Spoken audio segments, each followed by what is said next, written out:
საღამოს პიკის საათი. საინფორმაციო ანალიტიკური პროგრამა. დავით პაიჭაძესთან ერთად. მოგესალმებით კონსმეთ პიკის საათ სტუდიაშია დავით პაიჭაძე. ჩვენი სტუმარია რევაზ ქოიავა, საზოგადოებრივი მაუწყევბლის ანალიტიკოსი. რეზო გამარჯობა, მადლობა. გამარჯობა.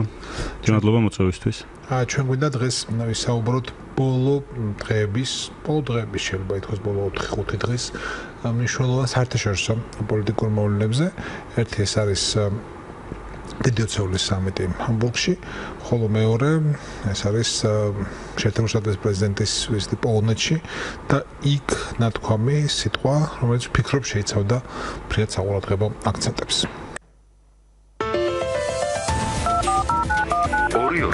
2-41-57. დარეკეთ და დაუტოვეთ პიკის საათს თქვენი შეკითხვა.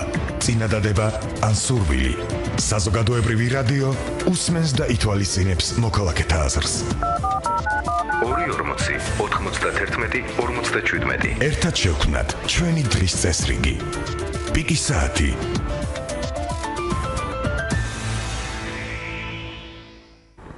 დავიწყოთ პიკის საათი, დასაწყისში ჩვენი კოორდინატები 2-40-91-92, 2-40-92, ეს ტელეფონებია, რადიო 1.G ჩვენი ინტერნეტ მისამართი, რაზედაც პიკის საათს უსმენთ და უყურებთ, როგორც პირდაპირ ეთერში, ისე შემდგომ ჩანაწერს და FM 102.4 ჩვენი სიხშირეა რადიოში.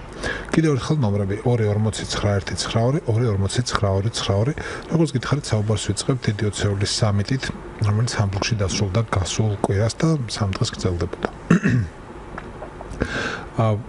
მე არ მინდა ჩამოთვალო მარტო ირონიად, მაგრამ ჰამბურგში დატრიალებული ამბები გულისხმობ არა სამიტს, არამედ სამართლიანი ჯგუფების მიერ მანქანების წვას და რბევას, შეიძლება ითქვას აღმოჩნდა ჟანგბადი ჟურნალისტებისთვის, რომ ცოტა მეტი ელაპარაკათ ამ სამიტზე და ყურადღება გაემახვილებინათ ამ მოვლენაზე და არა იმაზე, რაც იმ სამიტზე შეიძლება გადაწყდა, არ გადაწყდა, მოინიშნა, რასაც ეგ განეხილავდნენ. იმიტომ რომ ზედაპირზე მოქცეული მწვავე მოვლენა ყოველთვის იპყრობს ყურადღებას და მე ზედაპირის მიღმა რა არის, შეიძლება იმას დიდი ყურადღება აღარც მიაქციო.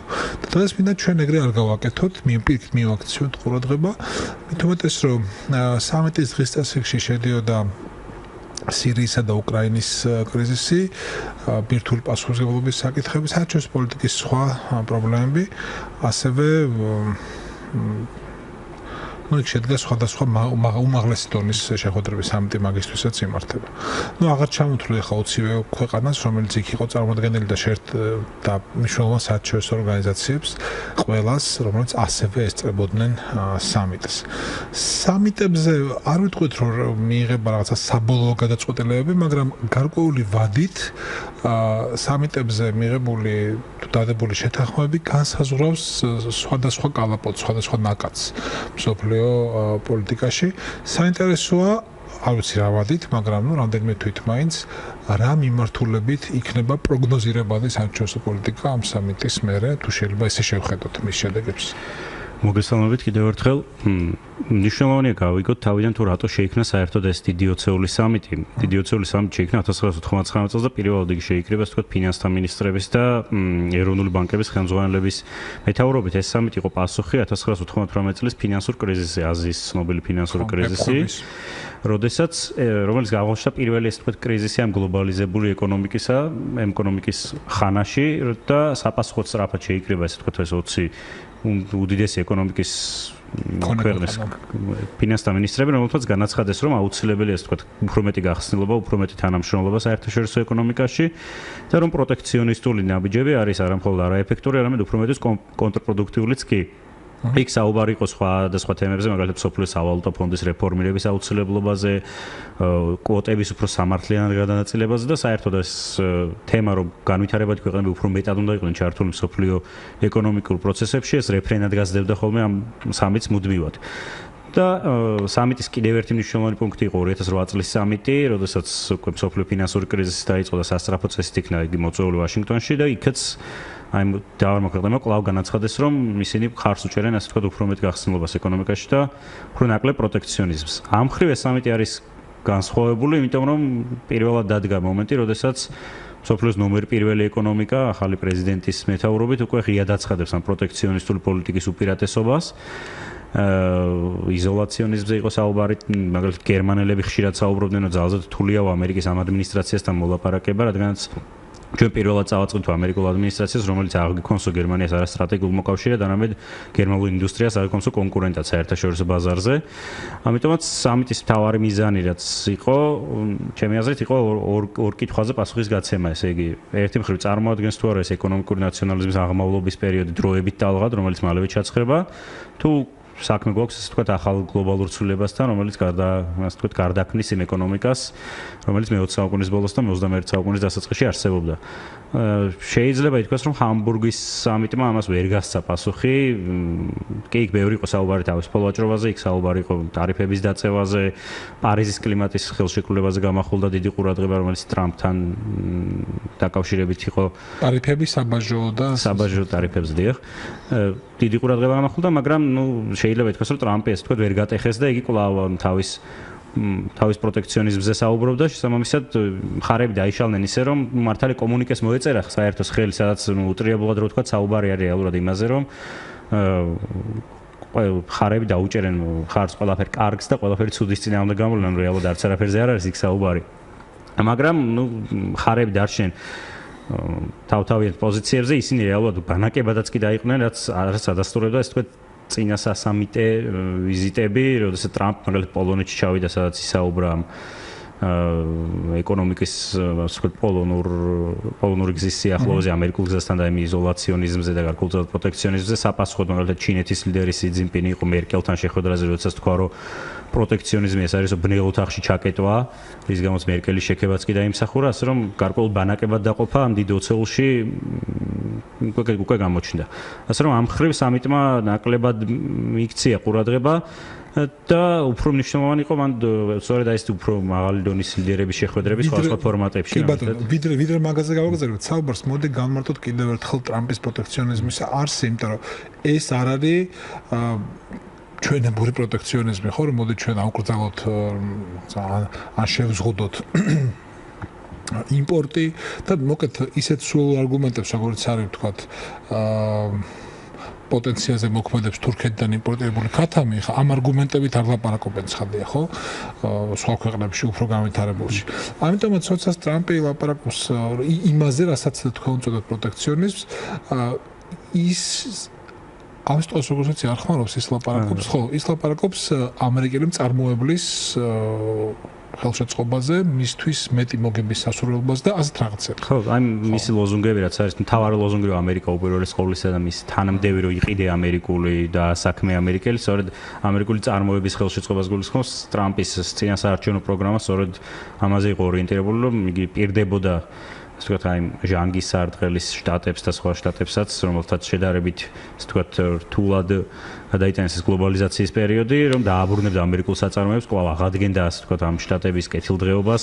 ეს შტატები რეალურად დაფუძნებული იყვნენ ეს ქვანახშირის, მეტალის, ფოლადის წარმოებაზე, რომელიც ქვანახშირის წარმოება ძალზედ შემცირდა, რადგანაც ახალი ენერგიის წყაროები გამოჩნდა მსოფლიო ბაზარზე და ტრამპი სწორედ აი ამ ძველი დიდების აღდგენას პირდებოდა მათ, სწორედ ამიტომაც აი ამას გულისხმობს ტრამპის პროტექციონიზმი, რომ იგი დაიცავს ასე ვთქვათ ამერიკულ წარმოებას უცხო ქვეყნების წარმოების ამას როგორც თავადამოს მავნეზე გავლენისგან.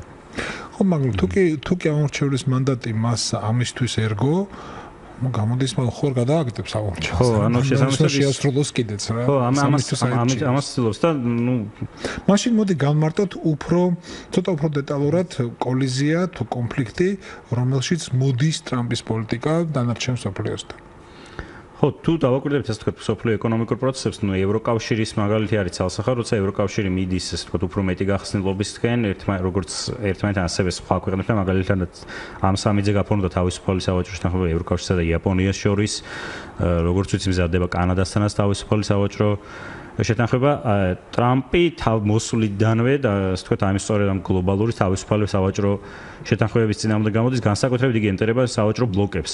მოსვლისთანავე დაშალა გამოვიდა უბრალოდ ტრანსწყნაროკეანური შეთანხმებიდან, ჩათვალა რომ ეს დიდ ზიანს აყენებს ამერიკას და ჩვენთვის სასურველიაო ორმხრივი თავისუფალი ვაჭრობის შეთანხმებები, ანუ ის ზოგადად თავისუფალი ვაჭრობის წინააღმდეგი არ არის, უბრალოდ მას სურს ორმხრივი თავისუფალი ვაჭრობის შეთანხმება, რაც გასაგებია, რადგან ამერიკის ეკონომიკა თავისი მასშტაბიდან გამომდინარე ერთ-ერთზე ურთიერთობაში ნებისმიერ ქვეყანას დაჩაგრავს, ასე ვთქვათ. და მაგალითად მისი განცხადებები ნაფტასთან დაკავშირებითაც ხშირად არის, როცა ვიზიტებით ჩადიან ხოლმე სხვადასხვა ქვეყნის ლიდერები, როგორც ამბობენ, მათ უფრიალებენ ციფრებს, რომლის მიხედვითაც ამერიკული წარმოება მცირდება ამ ქვეყნებში, ამგვარად ამ ქვეყნების ექსპორტი იზრდება ამერიკაში და ასე შემდეგ. ტრამპი სწორედ აი ეს ვთქვათ, ტრამპის პროტექციონიზმი, რაც არის მიმართულია სწორედ აი ტრანსბლოკური, ასე ვთქვათ, სავაჭრო შეთანხმებების წინააღმდეგ. რაც უპირისპირდება ძირითადი ქვეყნების ასე ვთქვათ ეკონომიკურ პოლიტიკას, სხვა ძირითადი ქვეყნების, მათ შორის ჩინეთისაც კი. თუმცა მე ნაკლებად ვიტყოდი, რომ ჩინეთი ამ ხრივ გამორჩეულია. ხშირად მოყავთ მაგალითად სი ძინპინის სიტყვები დავოსის ფორუმზე, რომელიც ახალი ასე ვთქვათ ამ გლობალური ეკონომიკური სამყაროს ახალ დამცველს კი წარმოაჩენს, მაგრამ თუ ყურადღებით დაუკვირდებით ამ მის გამოსვლას, ალბათ ჩინეთი უფრო მანევრირებას აგრძელებს, რადგან მისი ეკონომიკა კვლავ კაცრად პროტექციონისტული რჩება, ძალზე რთულია ჩინეთის საქონელი შეიტანოს, ამგვარად ჩინეთს ბევრად უადვილდება სხვაგან გაიტანოს თავისი ჭარბი ნაწარმი, რომელსაც იგი დიდი რაოდენობით აწარმოებს. თუმცა ჩვენ ხო ვდებთ ახლა მაგათთან თავისუფალ ვაჭრობის ხელშეკრულებას. და ძალიან, ანუ ეს ძალიან იშვიათი მოვლენა ჩინეთთან ძალზე მცირე ქვეყანას აქვს. უნდა შეიტანო ისეთი რომ ეს ბაზარი დაიპყრო. ხო, არა, ჩვენგან დიდ საფრთხეს ჩინეთი ნამდვილად არ ელოდება. მაგრამ სხვებს ასეთი უპირატესობა მასთან არ აქვს. ხო, უპირატესობა როგორ ამ უპირატესობებით ასარგებლობენ მასთან თავისუფალი ხელშეკრულების? არა, მე როგორც ვიცი, ხოლმე რამოდენიმე მეზობელ ქვეყანას აქვს მასთან გაფორმებული თავისუფალი. თქვენ ამ კითხვათა წებამდე ახსენეთ თქვენ პირველ პასუხის დასრულებისას ნიშნულობა ცალკეულ ლიდერთა შეხვედრებისა. ნუ ცხადია, ახლა ყველას ვერ ჩამოვუყოვით, მაგრამ ვახსენოთ ის შეხვედრები, რომელთა შედეგების გავლენა შეიძლება განჭვიტოს სწორედ გლობალურ პოლიტიკაზე და არა მხოლოდ ორი ქვეყნის ურთიერთობებში. სიმართლე გითხრათ, მე არ ვიცი მსმენელსაც მოეწონება თუ არა, მაგრამ ზოგჯერ მირჩევნია ველაპარაკოთ არა მარტო იმაზე, რაც საქართველოს ეხება, არამედ იმაზე, რაც ეხება დიდი მასშტაბით უფრო მსოფლიოს, იმიტომ რომ ჯობია თავს ვიაზრებდეთ მსოფლიოს ნაწილად და არა მაინც და მაინც რაღაც ერთ ცალკე აღებულ ქვეყნად, რომელიც არ არის დანარჩენ სამყაროსთან კავშირში. საჭიროა ვიცოდეთ რა ხდება სხვაგანაც, ეგრე მგონია. ამას თავად ფორმატიც ყო, ანუ ასე ვთქვათ, შეიძლება ითქვას, რომ გვაიძულებს დღეს, რადგან საქართველოს თემა საერთოდ არ ყოფილა განხილვის საგანში, რადგანაც უფრო არა იმიტომ, რომ ვთქვათ, დასავლეთის დამოკიდებულება შეიცვალა საქართველოს მიმართებით, ანუ ბევრად უფრო მეტი ახალი ცხელი წერტილია მსოფლიოში გაჩენილი, რომელიც უფრო ასე ვთქვათ სწრაფ რეაგირებას საჭიროებს და ამიტომაც მთელი ყურადღება მათი შეიძლება ითქვას გადატანილი ხა ამ მიმართულებით. რამოდენიმე მნიშვნელოვანი შეხვედრა იყო. რა თქმა უნდა, პირველი ეს არის ტრამპი პუტინის დიდი ხნის წინ დაანონსებული შეხვედრა, რომელზეც ძალზედ ბევრს ლაპარაკობდნენ და საბოლოოდ შედგა ეს შეხვედრა. ჩემი აზრით, ძალიან საინტერესო იყო ტრამპის შეხვედრა სამხრეთ კორეის და იაპონიის ლიდერებთან, რომელიც ძირითადად რა თქმა უნდა ჩრდილოეთ კორეის ბირთვული პროგრამის საკითხს მიეძღვნა და ჩვენი რეგიონისთვისაც ძალზედ მნიშვნელოვანი იყო, ვთქვათ, პუტინი, მაკრონი, მერკელის სამხრივი შეხვედრა, რომელიც უკრაინის კრიზისის თემას მიეძღვნა. მაკრონი ახალი მოსულია ხელისუფლებაში და ის სწრაფად, ასე ვთქვათ, ძალზედ აქტიურობს უკვე საგარეო პოლიტიკაზე, საგარეო პოლიტიკის მიმართულებით და ერთ-ერთი პრიორიტეტად დაასახელა სწორედ უკრაინის კრიზისის მოგვარება. მან განაცხადა კიდეც, რომ ჩვენ არ გვჭირდება უკვე ფურცელზე დადებული ხელშეკრულება, ჩვენ ნამდვილი წინ გადადგმული ნაბიჯები გვჭირდებაო და სამიტამდე ერთი კვირით ადრე თუ არ ვცდები, პოროშენკოსთანაც კი ჰქონდა შეხვედრა პარიზში, სადაც ახალი ხედვა წარმოადგინა თავისი უკრაინის კონფლიქტის მოგვარების. და მოდი შევყვეთ მაგ თემას ცოტა უფრო ღრმად, ხო? ხო, ეს მაკრონის ხედვა, რომელიც როგორც ექსპერტები ვარაუდობენ, სავარაუდოდ მერკელთანაც არის შეთანხმებული და შეიძლება ესე ვთქვათ, ერთობლივ გერმანულ-ფრანგულ გეგმადაც აღვიქვათ, გულისხმობს მინსკის ხელშეკრულებამდე გარკვეული წინაპირობების შესრულებას. ანუ გეგმის უკრაინის კრიზისი ვერ მოგვარდება, მაკრონი თulis მხოლოდ მინსკის ხელშეკრულების შეთანხმებით, აუცილებლად მანამდე რაღაც გარკვეული წინაპირობების შესრულება. კერძოდ მაკრონი აცხადებს, რომ აუცილებელია რუსულმა სამხედრო შენაერთებმა და სამხედროებმა დატოვონ კონფლიქტის ზონა. დონეცკი და ლუგანსკზე საუბარი და ყირიმზე არაფერი. არა, ყირიმზე უფრო დონეცკის მიმართულებით იყო აქტიური საუბარი. ყირიმზე მან პოროშენკოსთან შეხვედრისას ამდენჯერმე განაცხადა, რომ საფრანგეთი არასდროს არ შეეგუება იმას, რომ ყირიმი არის რუსეთის შემადგენლობაში. თუმცა ყურადღება უფრო გადატანილია უფრო ცხელ კონფლიქტზე, რომელიც ამჯერადაც ვთქვათ აქტიურ ფაზაშია.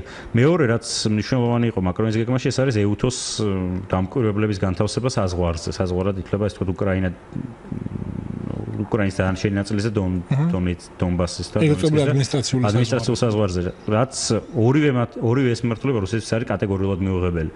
პირველი გულისხმობს იმას, რომ რუსეთი აღიარებულია როგორც კონფლიქტის ოფიციალური მხარე, რადგან თუ მის სამხედრო შენაერთებია იქ განლაგებული და მის დატოვებას მოითხოვენ, რაც რუსეთი დღემდე ამა თუ იმ გზით მაგრამ მაინც უარყოფდა და მეორე ეს არის ეუთოს დამკვირვებლები, რომელზეც რუსეთმა 2014 წლიდანვე დაიწყო აქტიურად ასე ვთქვათ კამპანია, რომ არავითარ შემთხვევაში გარდაუშვებს ამ რეგიონში შეიარაღებული სამხედრო მშვიდობის ყოფილების განთავსებას.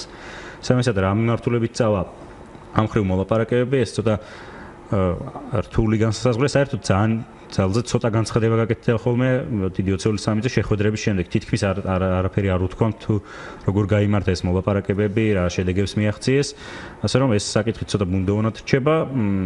სანქციების საკითხი რუსეთის მიმართებაში დარჩენილია, იგი არც იცვლება. ჩემი აზრით უკვე რუსეთშიც კი შეეგუენ ამას.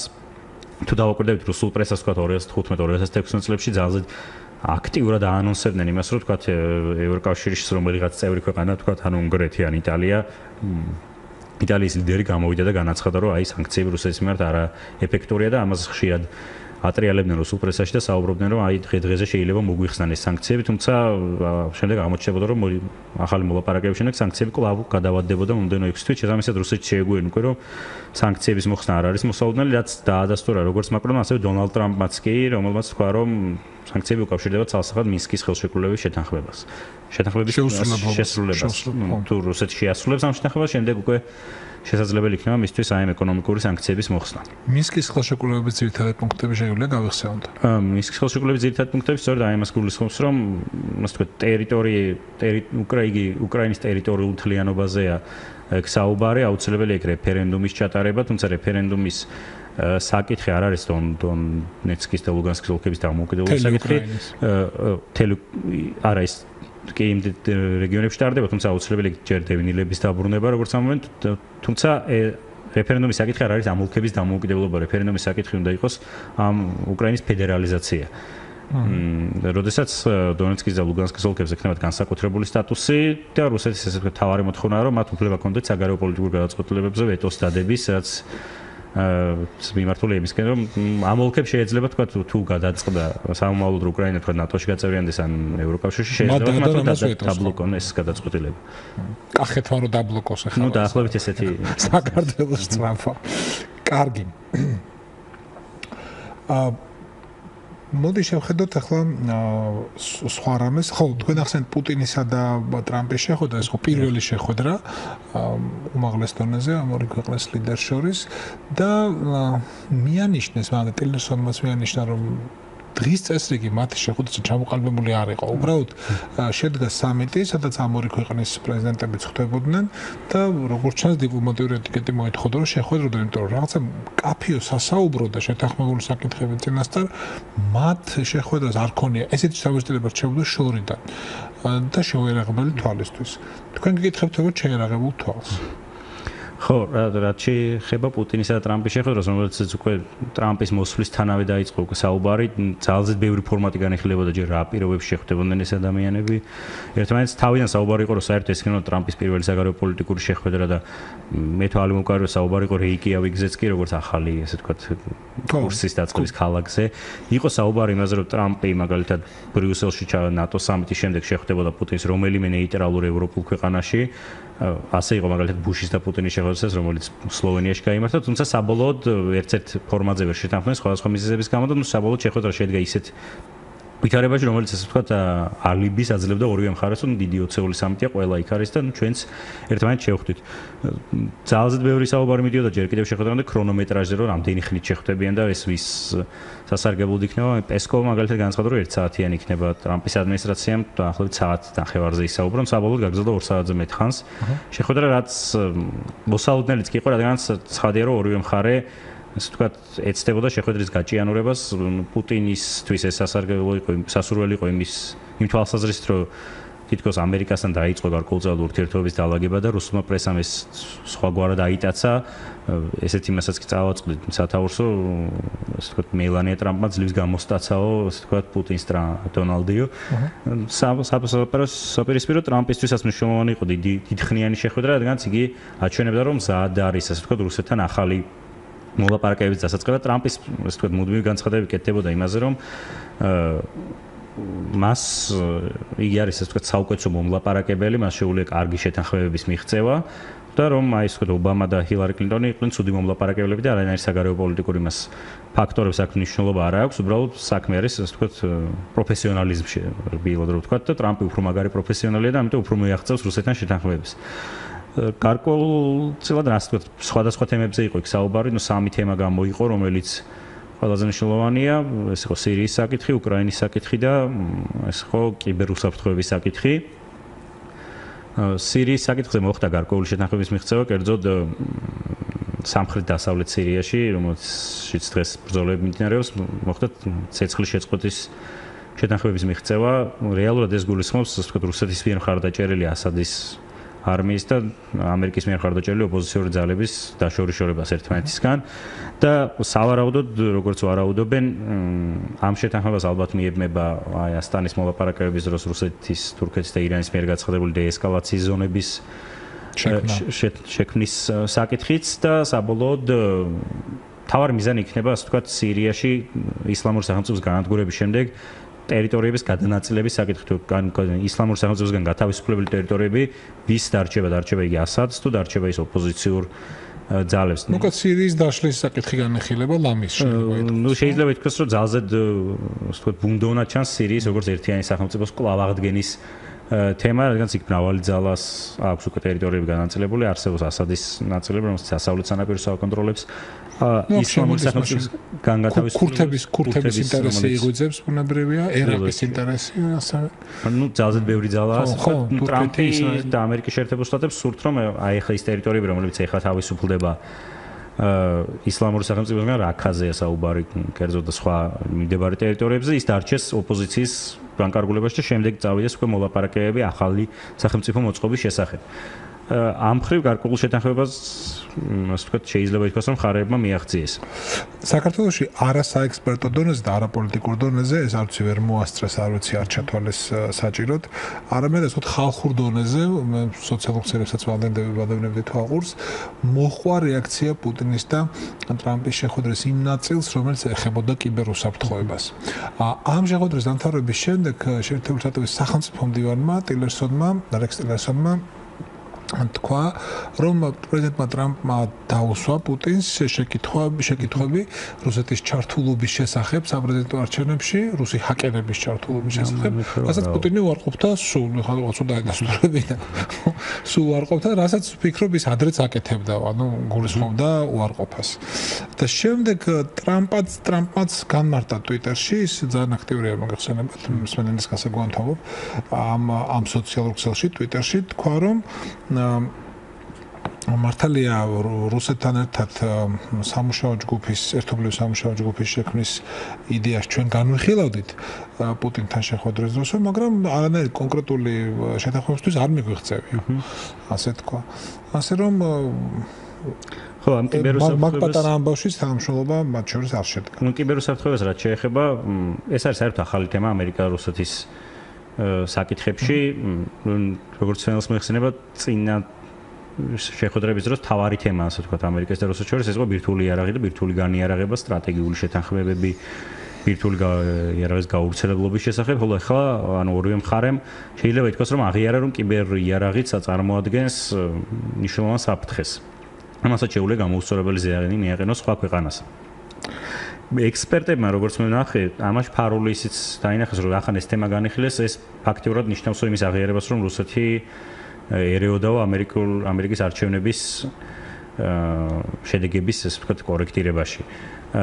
წინააღმდეგ შემთხვევაში მას საერთოდ არ განიხილავდნენო. ასე რომ ეს შეიძლება ითქვას, რომ ორმა მხარემ ისაუბრა იმაზე, რომ ისინი ერთმანეთს არა ბოლომდე არ უკრძალავენ, ასე ვთქვათ, კლავიატურიდან ხელების მოშორებას არ ეუბნებიან, თუმცა გარკვეულ ცდილობა ჰქონდათ, რომ გარკვეულ წესებზე შეთანხმებულიყო, თუ როგორ უნდა იმოქმედონ აი კიბერუსაფრთხოების სფეროში ერთმანეთთან. კარგი, ჩვენი სტუმარია რევაზ ქოიავა, საზოგადოებრივი მაუწყევბლის ანალიტიკოსი, თქვენ პიკის საათს უსმენთ FM 104 249 ჩვენი ნომრებია და მინდა გადაცემის დარჩენილი ნაწილი დავუთმოთ ტრამპს პოლონეთში მის სიტყვას და ცხადია ხა სიტყვის ანალიზში არ არის საქმე არის იმაში რაც ტრამპმა უთხრა პოლონეთს მთელი მსოფლიოს გასაკონად, ხო? მან თქვა რომ ეს არის ევროპის გეოგრაფიული გული და რაც კიდევ უფრო მნიშვნელოვანია პოლონელ ხალხში ჩვენ ხედავთ ჩვენ ამერიკის სახით ლაპარაკობთ ჩვენ ხედავთ ევროპის სულს თქვენი ერი არის დიდი იმიტომ რომ თქვენი სული არის დიდებული და ძლიერი ეს სიტყვები უთხრა შემდეგ გაიხსენა პოლონური დრამა თუ ტრაგედია ხო ბოლო 200-300 წლის მანძილზე პოლონეთი რამდენჯერმე დაშალეს მე-20 საუკუნეში მოგახსენებათ როგორი ბედიც ჰქონდა კომუნიზმის გადამკიდე მაგრამ აი ეს მისი უტეხობა თავისუფლებისკენ სწრაფვა შეაქო და ცხადია ამ შეკებაში და სიტყვაში იგულისხმებოდა უწინარესად პოლონეთის ბოლო 20 წლის მიღწევები. ან კომუნიზმის დანგრევის შემდეგ ამ ქვეყნის განვითარება. ეს არის ევროპის მეექვსე ეკონომიკა, პოლონეთი განვითარებული ქვეყანა ყოველ წელს იზრდება ბოლო ასე 8 წელია მაინც 4%-ით მისი ეკონომიკა, ხოლო მანამდე 2008 წლის კრიზისამდე ის საშუალოდ 6% იზრდებოდა წელიწადში. საბჭოთა პერიოდთან შედარებით მისი ეკონომიკა გაზრდილი 100%, ორჯერ უფრო მეტი აქვს ვიდრე ჰქონდათ. მოკლედ ტრამპი როგორც ჩანს პოლონეთში ხედავს იმას, რასაც ის არ ხედავს დანარჩენ ევროპაში. ხო და მოდი ვთქვათ ახლა რა არის ეს. მე ერთ რამესაც გავახსენებ კიდევ მსმენელს და თქვენს მსჯელობისთვის მაკრონმა საარჩევნო კამპანიისას, საპრეზიდენტო საარჩევნო კამპანიისას თქვა, რომ გამარჯვების შემთხვევაში პირველი 3 თვის მანძილზე დაადებდა სანქციებს პოლონეთს. და ისა გულისხმობდა სანქციებს იმის გამო, რომ პოლონეთი არ ემორჩილება ევროკავშირის სულისკვეთებას, ასე ვთქვათ, და ევროკავშირის ქვეყნების პოლიტიკას მიიღოს მიგრანტები ცხელი წერტილები. არ იღებს ამ მიგრანტებს და მორჩა. ამას იმიტომ ვახსენებ ეს რცლად და ბოდიში მსმენელთან, იმიტომ რომ უცხოელების შემოსვლა მიგრანტების ერთია, გასაგებია უფრო პრობლემური ნაკადია უცხო ქვეყნის მოქალაქეებისა, მაგრამ საქართველოში სტრიალებს ეს საკითხები, ეს თემა საქართველოში რაღაც დამოკიდებულებები იხარშება ამ საკითხისადმი და მოკლედ სამსჯელო არის იმაზე უფრო ღრმა და მეტი, ვიდრე ჩვენ ვართ მოწმენი ასეთი მსჯელობების ისტერიული და ოფსცენური ლექსიკით. ხო, რაც შეეხება ტრამპის ვიზიტს პოლონეთში, ბევრი იყო გაკვირვებული იმით, რომ რატო დაიწყო მან ვიზიტით პოლონეთში, ევროპაში თავისი ტურნე, იგი შემდეგ უკვე ჰამბურგში წავიდა, შემდეგ პარიზშიც აქვს, ბასტილიის აღების დღეს პარიზში შეხვდება. თქვენ როგორც აღნიშნეთ, ტრამპმა ბევრი ისაუბრა, ასე ვთქვათ, პოლონეთის ისტორიაზე და იგი ძალზედ მომზადებული იყო ამ თვალსაზრისით, მან პოლონეთის 1000-ლოვანი ისტორია გაიხსენა ვისლას მოვლენები, გაიხსენა პოლონეთის აჯანყების ჰეროიზმზე ისაუბრა ძალზედ ბევრი მოლოტოვ-რიბენტროპის პაქტზე და შემდეგ და არ გამორჩა ასე ვთქვათ პოლონეთის ისტორიის სხვა მონაკვეთების, მაგალითად ჩოპენიც კი ახსენა და კოპერნიკი და იოანე პავლე მეორე, რამაც ასე ვთქვათ პოლონელებს აღფრთოვანება გამოიწვია და პოლონელებმა ძალზედ დადებითად მიიღეს ტრამპი, მაგალითად იგივე ობამასგან განსხვავებით, რომელსაც ერთი ფატალური შეცდომა მოვიდა პოლონეთთან დაკავშირებით, როდესაც ნაცისტურ საკონცენტრაციო ბანაკებს პოლონურები უწოდა თავის დროზე. რახან იქ იყო ზოგიერთი განლაგებული. მაგრამ კიდევ უფრო მნიშვნელოვანი ამ ასე ვთქვათ პოლონელების თან დაკავშირებით იყო ტრამპის განცხადება, რომ პოლონეთს არ აქვს პრობლემა დემოკრატიასთან, რომ პოლონეთს არ აქვს პრობლემა პრესის თავისუფლებასთან, არ აქვს სხვა საკითხებთან პრობლემა, სხვა ასე ვთქვათ დემოკრატიის საკითხებთან პრობლემას, რომელიც ძირითადად სადავო საკითხია ბოლო პერიოდია, ასე ვთქვათ იაროსლავ კაჩინსკის პარტიის მოსვლის შემდეგ დასავლეთ ევროპასა და პოლონეთს შორის. მაგალითად ეს გამოსვლა ტრამპის იყო პოლონეთის უმაღლესი სასამართლოს შენობის წინ, როდესაც ევროკავშირი მუდმივად აკრიტიკებს პოლონეთს იმაში, რომ ხელისუფლება ცდილობს სასამართლო სისტემა დაიმორჩილოს თავის ქვეშ. ტრამპის ამ გამოსვლამ ბევრს გაახსენა 2003 წელი, როდესაც ერაყში კამპანიას იწყებდა ამერიკის შეერთებული შტატები და საფრანგეთმა და გერმანიამ უარი უთხრა მას ამ კამპანიაში ხარდაჭერაზე, როდესაც ხოლო აღმოსავლეთ ევროპამ ხარი დაუჭირა და მაშინ ჯორჯ ბუშმა განაცხადა, რომ არსებობს ახალი ევროპა, ეს არის აღმოსავლეთ ევროპა, რომელიც არის ამერიკის ნამდვილი ჭეშმარიტი მოკავშირე, ხოლო დასავლეთ ევროპა, ასე ვთქვათ, არ არის უკვე ისეთი სანდო, როგორიც იყო იგი ადრე. ტრამპის ეს ვიზიტი პოლონეთში ბევრმა შეაფასა, თქოს ეს თქვა ტრამპის მცდელობად რომ გამოყოს ეს ახალი ევროპა, გამოყოს მისი მოკავშირე, ახალი თან ტრამპმა თითქმის ყველა მიზანს მიაღწია, ისი მიღწევაც უნდოდა. მან ერთი მხრივ რუსეთიც გააკრიტიკა მკაცრად და საუბარი იმაზე რომ იგი პოლონეთს მიაწვდის ბუნებრივ აირს და ამით რუსული ბუნებრივი აირის ასე ვთქვათ მონოპოლიაში ამცირებს ამ ბაზარზე მის წისქვილზე ასხამს ხალხს, რადგან მას მუდმივად ვრდებდნენ მრავალ რუსეთის რუსეთის სასარგებლო ქმედებებს აკეთებს.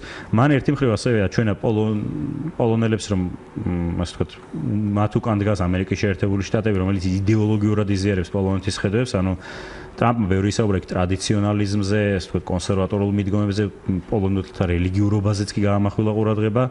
ასევე მან აჩვენა ევროპის დანარჩენ ქვეყნებს, პირველ რიგში გერმანიას და საფრანგეთს, რომ ამერიკას ყავს თავისი მოკავშირეები ევროპაშიც და პირველ რიგში ეს არის პოლონეთი. კიდევ უფრო მნიშვნელოვანი იყო ის, რომ ტრამპი ამ ვიზიტის დროს დაესწრო ინტერმარიუმის სამიცაც კი სამი ზღვის ქვეყნების სამის, რომელიც პოლონეთის პროექტი, იქ ჯერ კიდევ იოზეფ პილსუდსკიდან მოდის.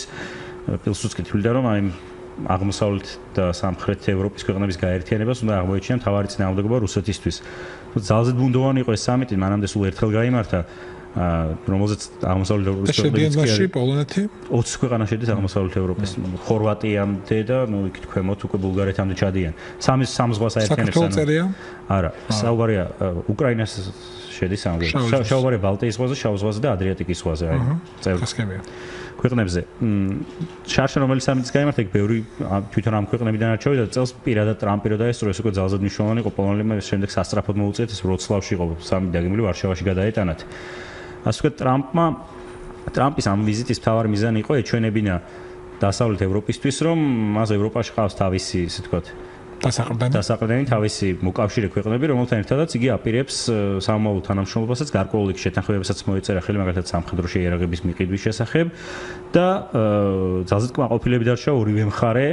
ამ გამოდის ეს არის ირიბი გზავნილი მაკრონისთვისაც შეხვედრის წინ, რომ ეგრე არ არის შენს მეგობარ სანქციებს ვერ დაადებ, ან ყოველ შემთხვევაში თუ დაადებ, მეც აქ ვარ. ხო, შეიძლება ითქვას, რომ ეს იყო გზავნილი ზოგადად ბერლინისთვის და პარიზისთვის, თუმცა თუ ამ შედარებას გავაგზავნებთ, ასე ვთქვათ, 2003 წელთან, 2003 წელს პოლონეთისთვის ამერიკა იყო ამერიკის პრეზიდენტის ვიზიტი იყო, იქ უნდა ხოლმე საყოველთაო დღესასწაულო და ამერიკა იყო, რა თქმა უნდა, უმთავრესი მოკავშირე. ისინი ხშირად ისტორიას იხსენებდნენ, რომ შეიძლება საფრთხის შემთხვევაში ისევე დაგტოვოს, όπως თქვა, საფრანგეთმა და დასავლეთ ევროპამ, როგორც დაგტოვესო მეორე მსოფლიო ომის პერიოდში. თუმცა ეხლა არ არის ესეთი დამოკიდებულება, გარკვეულ საპროტესტო აქციებიც კი გაიმართა ვარშავაში, რაც სრულიად ასე ვთქვათ, დასავლური ლოზუნგებით, ეკოლოგიის მოთხოვნით, სექსიზმის წინააღმდეგ, რასიზმის წინააღმდეგ, დონალდ ტრამპს ადანაშაულებენ და პოლონურ პრესაშიც გამოჩნდა ისეთი სტატიები, სადაც წერდნენ, რომ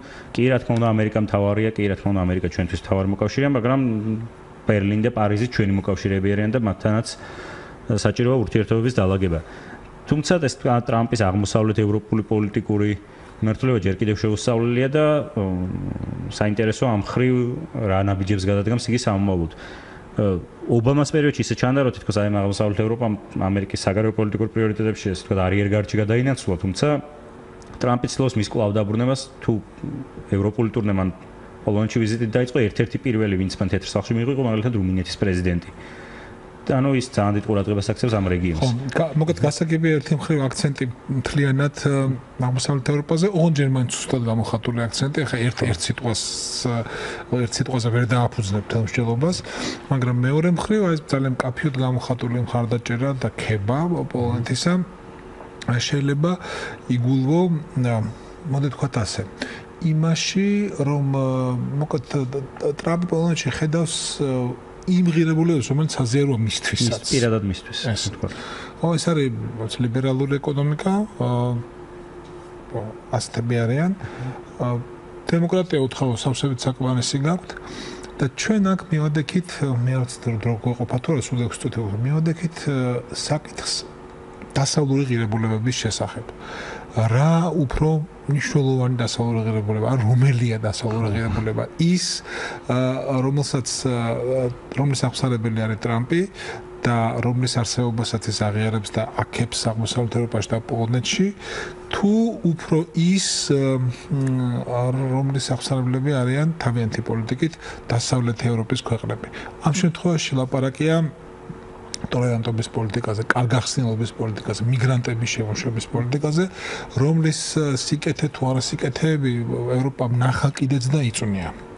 ესე რომ ეს არ არის საკითხი, რომელსაც 5 წუთში კი არა, რა ვიცი, დღეს ლაპარაკო ვერ გადაწყდება, მაგრამ ყოველ შემთხვევაში კიდევ ერთხელ მოენიშნა ეს შიდა დასავლური კოლიზია, შიდა დასავლური დაპირისპირება ღირებულებებს შორის რომელთა შორის არჩევანიც არის ყველა იმ პატარა ქვეყნის გასაკეთებელი, ვინც ესწრაფვის სიახლოვეს და ხო, ამას ვამბობ, ამიტომ წამოვწია ეს საკითხი. შეიძლება ითქვას, რომ ბოლო წლების განმავლობაში დასავლეთ თითქოს შეთანხმებული იყო უკვე, რომ რა არის მისთვის მისაღები, ეს არის ლიბერალური დემოკრატიის პრინციპები, ლიბერალური დემოკრატიის პრინციპები. თუმცა ბოლო პერიოდში მიმდინარე ცვლილებებმა გარკვეულწილად კვლავ დააბრუნა დისკურსი კონსერვატორულ ღირებულებებზეც, იგი დაბრუნდა ჯერ აღმოსავლეთ ევროპაში და საბოლოო ტრამპის გამარჯვებამ, ბრექსიტის მოვლენა ჯერ და შემდგომ უკვე ტრამპის გამარჯვებამ შეიძლება ითქვას, რომ საბოლოოდ გააყო, ასე ვთქვათ, დისკურსი, რომ რომელია მართლაც რომ დასავლური ღირებულება, ჭეშმარიტი დასავლური ღირებულება, როგორც ტრამპი უსვამდა ხაზს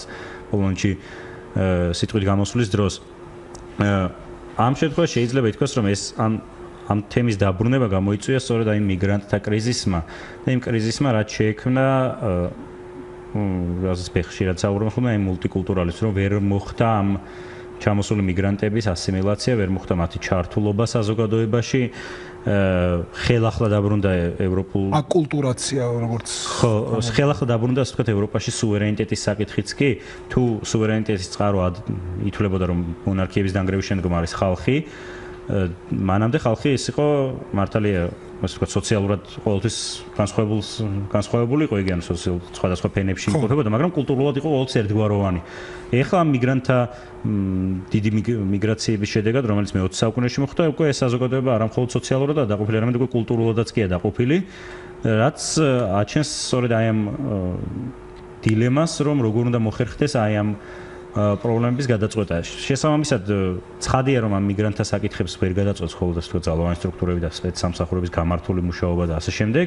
საჭიროა ასე ვთქვათ ახალი ქმედითი მოდელის მოფიქრება, რომელზეც უკვე საუბრობენ ევროპელი ლიდერები, სხვა შორის მერკელმაც კი ახსენა რამდენიმე წლის წინ მანამდე დევიდ კემერონმა და ასე შემდეგ.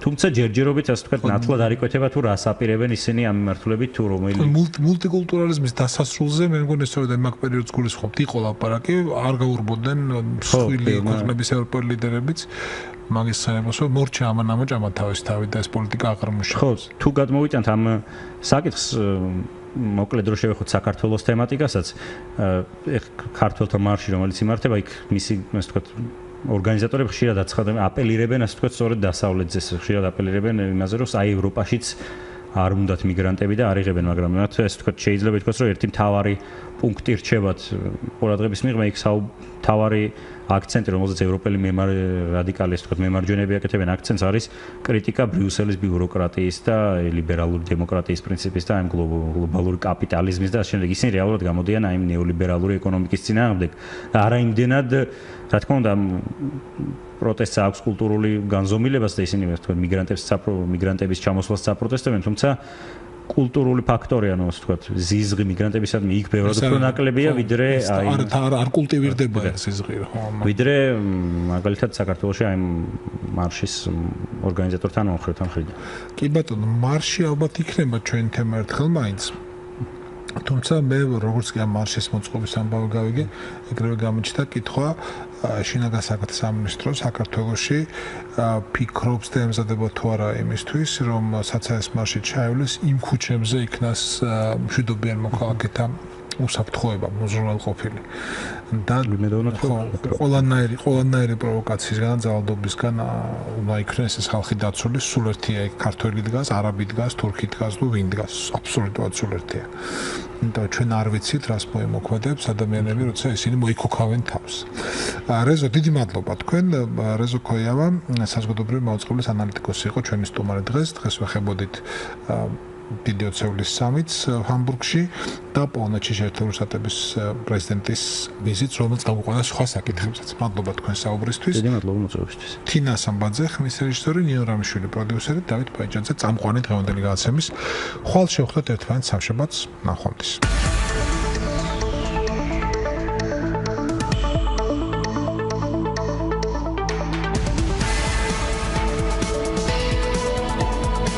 საღამოს პიკის საათი. საინფორმაციო ანალიტიკური პროგრამა. დავით პაიჭაძესთან ერთად.